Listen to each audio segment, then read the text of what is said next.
this is still going to be doing significant amounts of damage. It is no longer... I think it's far too short-sighted to say that the Qui-Gon Jinn Omicron is now completely useless. Hi guys, and welcome back to Scribe Gaming. I'm your man Scribe, and I hope you guys are having a great day. Okay, so there's been some changes to the Qui-Gon Jinn Omicron, and I think we need to talk about what's good, what's bad, and why people might be overreacting just a little bit. Let's check it out.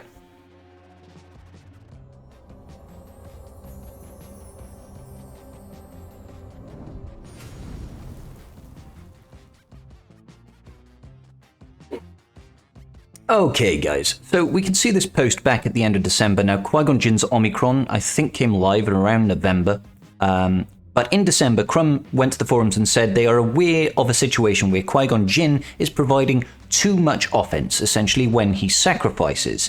It says here, currently when Qui-Gon Jinn is defeated, he's providing Jedi allies with excessive offense on top of the 400% boost in stats that he's supposed to provide. Now that's not entirely clear about where they think the problem was back then. What they're saying there is that potentially he's passing too much. Maybe the foresight bonus that doubles that bonus he gets from the speed is being passed on top. It's not clear what they meant by this post.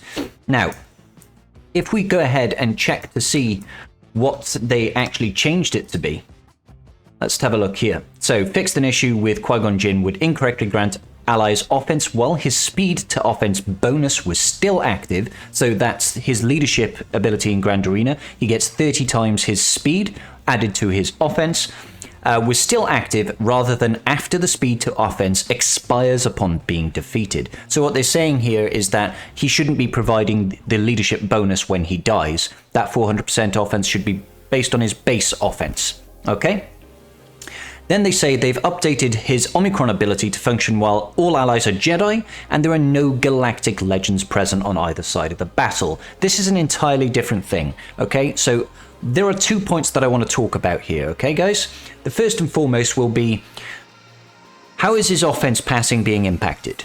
And secondly, how does he perform against galactic legends? These are two separate issues in my opinion.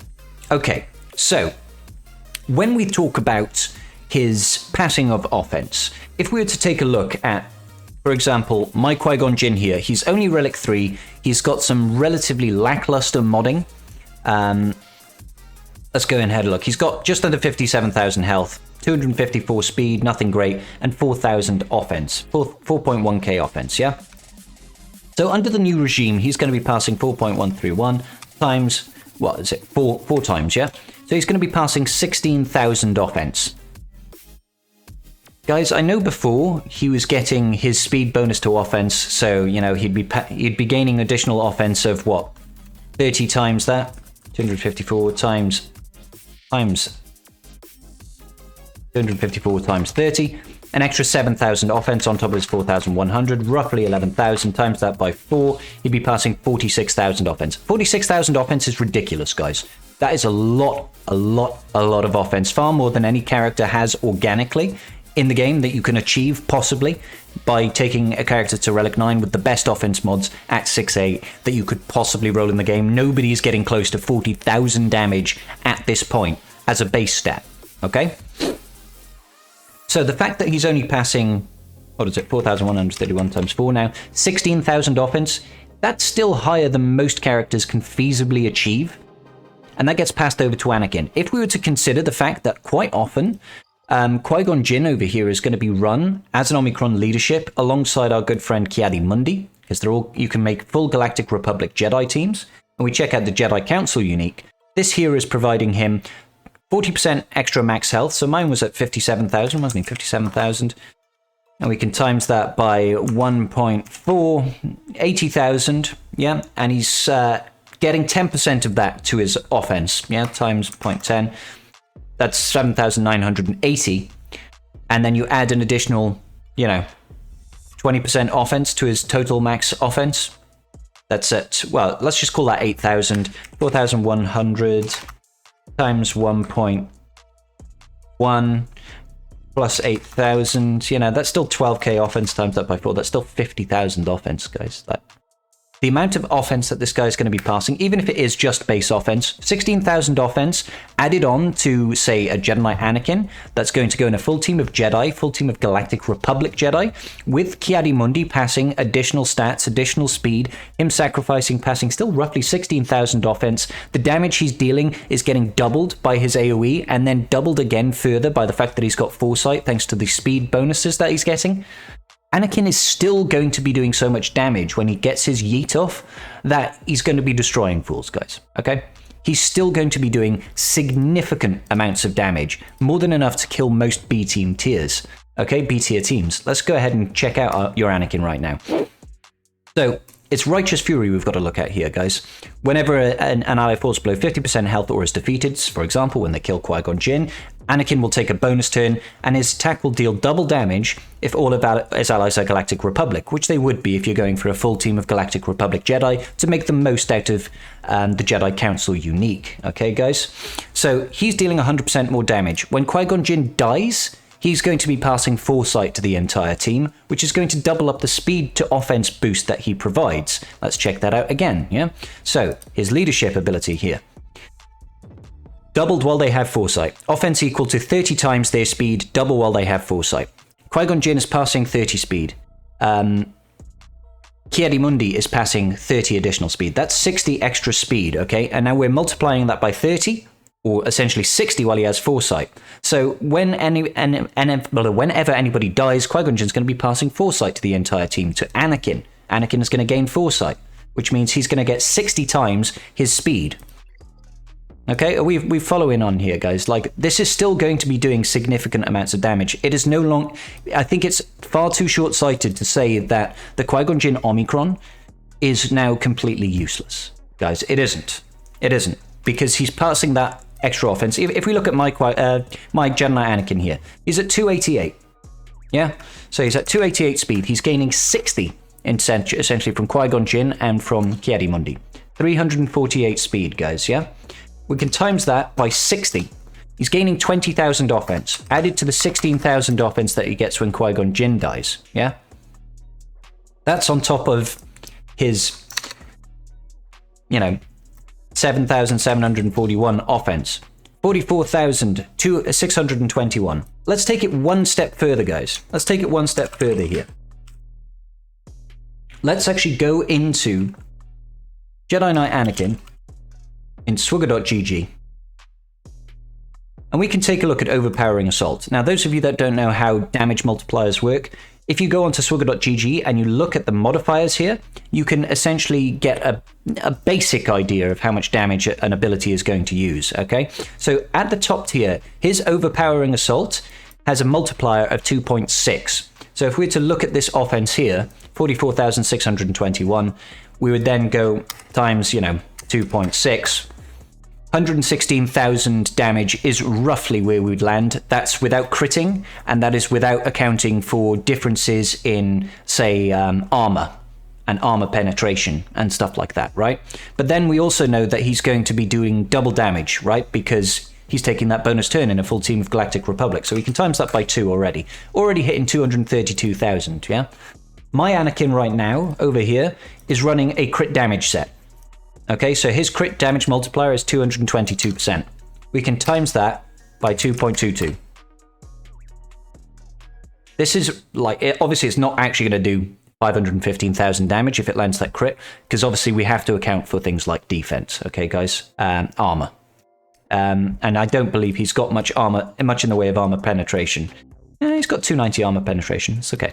So I think what people need to understand before they start judging and calling this like a complete nerf and the ability is useless, just take a step back and think about how much damage is actually being sent out. He's still going to be clearing the board with a lot of teams, okay guys? And let's be clear, guys. Just because it's nerfed against GLs, it doesn't mean now you can all of a sudden take anything against this team when it's on defense. You're still going to have to use a good team, like a CLS, like a Bad Batch. If somebody throws a GL at you... I see this as an absolute win. That's an absolute win. In GAC, this is still a high-value Zeta. Omicron. You know what I mean. Now, the point I do want to address is the fact that, yes, they have completely nerfed it in respect to GLs. In my opinion, it's not a terrible thing, guys. I know it was nice having a team that could potentially stop a GL, or potentially you could take it on offense to kill a GL. However, CG have intimated many, many times that they don't want non-GL teams or teams that haven't been invested as much as a GL was invested in to beat GLs in one tap. I think we knew that expectation, and we knew within a month of this Omicron being live that the offense he was passing wasn't appropriate, okay? So, in that respect, I don't think it's terrible. You know, they nerfed Vader so you couldn't counter GLs. They nerfed 501st with Zaris so you couldn't counter Slacker. They nerfed Imperial Troopers against C. It was going to happen, guys. They don't want this thing happening. We can imagine it's going to happen to Imperial Troopers with Shaak Ti, or potentially Imperial Troopers with Iden Versio against Lord Vader as well. You can expect that thing to happen, and probably Mon Mothma Kal Katarn against Rey. You can expect them to tone down these counters because they don't want them to be consistent, guys. And I think people should have had that expectation. Regardless, on the stance of what should CG do about this, I think that they have no choice here but refund the leadership ability, okay? And I'm not just talking about the Omicron, guys. I think they need to refund the entire ability. The reason I'm saying this, guys, is because a lot of people wouldn't have leveled up the leadership at all and wasted a zeta here, if they didn't like how the Omicron was working, okay? I think they've changed the key fundamental of how this ability works, and people's expectations have to have changed alongside with it. CG really should, as a matter of good faith, refund this ability in its entirety. I'm not going to say refund any gear invested to the character. I think that's a step too far. Plus, it would impact anybody that already has the likes of JMK. They would now have a character fully refunded and still have JMK. You know, that'd be great for me. I'd quite happily like that. But regardless, I think they do need to fully address the ability investment. The other thing that I will go into here, and this is a minor concern of mine, is if we actually check this leadership ability now, it looks like Qui-Gon Jinn is actually not benefiting from this agility training at all in Grand Arena now. Because if you read, the wording is very important in these abilities, guys. When it says here, all other allies instead gain offense up equals to 30 times their speed, doubled while they have foresight, can't be defeated while Qui-Gon Jinn's active, etc, etc, etc. This implies that Qui-Gon Jinn is only getting the base leadership, the 3 times his speed to offense, and still gains the foresight, obviously. But all other allies instead gain offense equal to 30 times, mean that he doesn't gain 30 times his speed to offense. That's a little bit of a concern, and it wasn't like this originally, guys. We can actually see it in the forum post. Let's take a look here. This is the original change. Jedi allies, the initial Omicron ability. Jedi allies instead gain offense equal to 30 times their speed, double while they have foresight. Doesn't say all other Jedi allies. It says Jedi allies. That means the entire team. Yeah, so that's another slight nerf to Qui-Gon Jinn. I know people aren't using him for the extra speed to offense, but it would have been nice if they could have left that in there, I think. Anyway, guys, that's actually my whole 2 cents on the matter. I still think this Omicron is worthwhile. I really do. But I do think that CG need to give players the option whether or not they want to apply this Omicron again in the future. They need to refund this ability, and all the way, give people their Zeta mats, bring it back to a level 1 ability across the board. Would love to hear your thoughts, guys. Please let me know in the comments down below. If you haven't already, please do like and subscribe, because it would very much help me. Links in the description down below. And until the next time, peace out, guys. Just giving a quick shout out to my patrons. I appreciate each and every single one of you, and without your support, I wouldn't be doing this today. Thanks so much.